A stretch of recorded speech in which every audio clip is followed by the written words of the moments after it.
एक जंगल में एक महात्मा रहते थे। उन महात्मा की खासियत ये थी कि वे किसी का भी भविष्य बता सकते थे। बड़े बड़े राजा उन्हें मानते थे और उनके बताए हुए मार्ग पर चलते थे। उस जंगल के बीचों बीच से एक नदी गुजरती थी और उन महात्मा की कुटिया उस नदी के किनारे पर थी। नदी के दोनों तरफ दो अलग अलग शक्तिशाली राजाओं के साम्राज्य थे। वे दोनों ही राजा उस महात्मा को बहुत मानते थे। वे दोनों जब भी कोई बड़ा कार्य करते थे तो उन महात्मा से सलाह लेने के लिए अवश्य आते थे।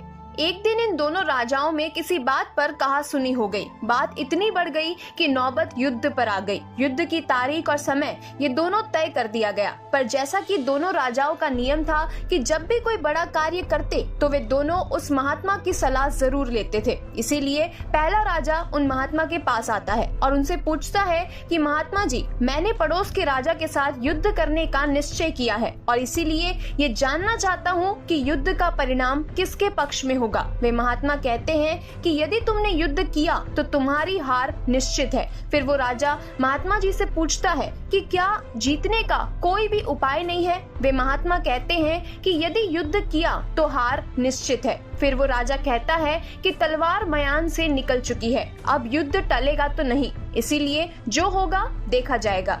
फिर वो राजा उसी समय वहाँ से चला जाता है और अपनी सेना से जी तोड़ मेहनत करने के लिए कहता है। सभी सैनिक राजा की आज्ञा मानकर जी तोड़ मेहनत करने में लग जाते हैं। दूसरे दिन दूसरा राजा उन महात्मा के पास आ जाता है और उनसे पूछता है कि महात्मा जी, मैं पड़ोस के राजा के साथ युद्ध करने के लिए जा रहा हूँ, इसीलिए मैं इस युद्ध का परिणाम जानना चाहता हूँ कि युद्ध किसके पक्ष में रहेगा। वे महात्मा कहते हैं कि निसंदेह जीत तुम्हारी है और उस राजा के पास तुम्हें हराने का कोई उपाय नहीं है। उन महात्मा की बात सुनकर वो राजा बहुत ही ज्यादा प्रसन्न हो जाता है और सीधा जाकर अपनी सेना को ये खुशखबरी सुनाता है कि युद्ध में उनकी जीत पक्की है। ये बात सुनकर उस राजा के सैनिक भी बहुत ज्यादा खुश हो जाते हैं और युद्ध की तैयारियों में लग जाते हैं। समय बीतता है और युद्ध का दिन आ जाता है। रणभेरिया बजाई जाती है और युद्ध शुरू हो जाता है। दोनों सेनाएं एक दूसरे के साथ भिड़ जाती है और मार काट मच जाती है।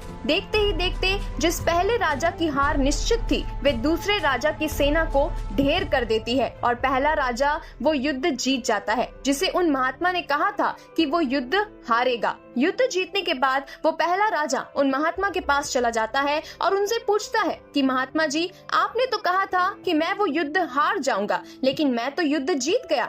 आपकी भविष्यवाणी गलत कैसे निकली? फिर वे महात्मा उस राजा से कहते हैं कि मैंने तो वो कहा था जो तुम्हारे भाग्य में लिखा था, लेकिन तुमने अपने कर्म से अपने भाग्य को बदल दिया। तुम्हारी जीत का कारण ये है कि तुमने अपने भाग्य से ज्यादा अपने कर्म को आवश्यक समझा और उस दूसरे राजा ने अपना सब कुछ अपने भाग्य पर छोड़ दिया। उसने अपने कर्म से ज्यादा अपने भाग्य को आवश्यक समझा और पूरे समय निश्चिंतता से भरा रहा, जिसके कारण आज तुम विजयी हो और वो तुम्हारा बंधक है। ये बात सच है कि सब कुछ हमारे हाथ में नहीं होता, लेकिन ये भी सच है कि बहुत कुछ हमारे हाथ में होता है, लेकिन हम उसे भी भाग्य के भरोसे छोड़कर जीवन भर उसका रोना चुनते हैं। लोग जानते हैं कि स्वस्थ कैसे रहा जा सकता है, लेकिन समय ना होने का बहाना बनाकर वे अपने अंदर बीमारियां पालते रहते हैं और जब कोई गंभीर बीमारी हो जाती है तो वे लोग अपने भाग्य को दोष देना शुरू कर देते हैं।